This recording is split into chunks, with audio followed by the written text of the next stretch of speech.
tayo ngayon ng ginataang malunggay.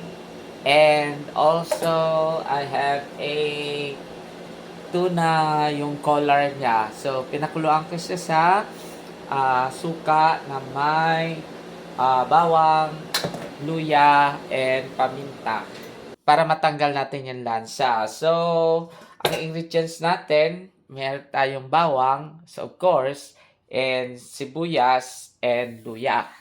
Okay, simulan na natin ang paggisa.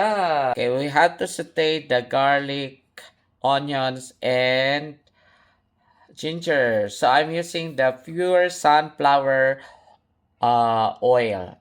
Yan. Ito yung ginamit natin panggisa. Alright, lagyan na natin yung bawang and onion. And also, maraming ginger kasi yung tuna nito. So, lagyan bit of salt.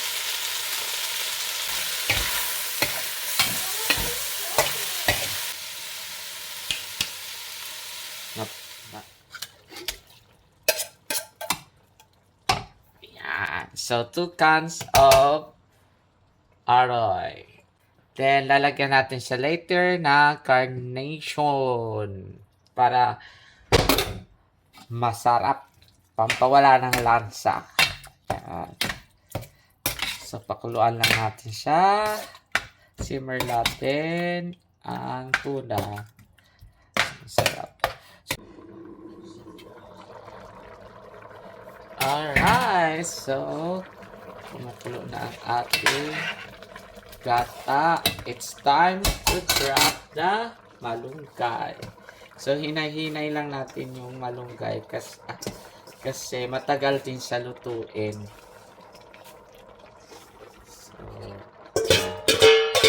So, malunggay is $7.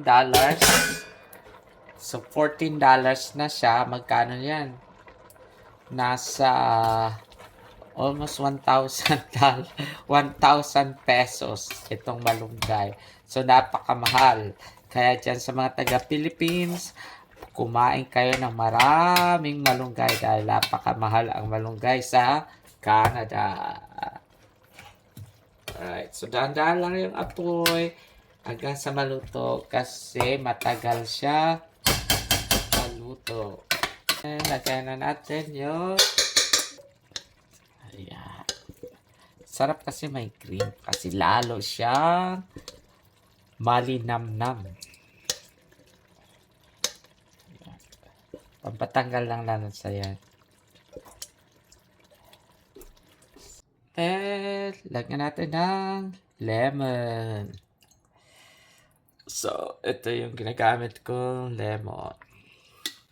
Then, a little bit salt. Granules.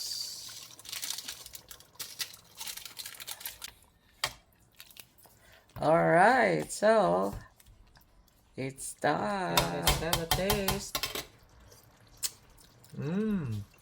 Sarap. Sarap. Napakamahal. Grabe. Alright. So, luto na ang ating malunggay with tuna. Panganan tuna.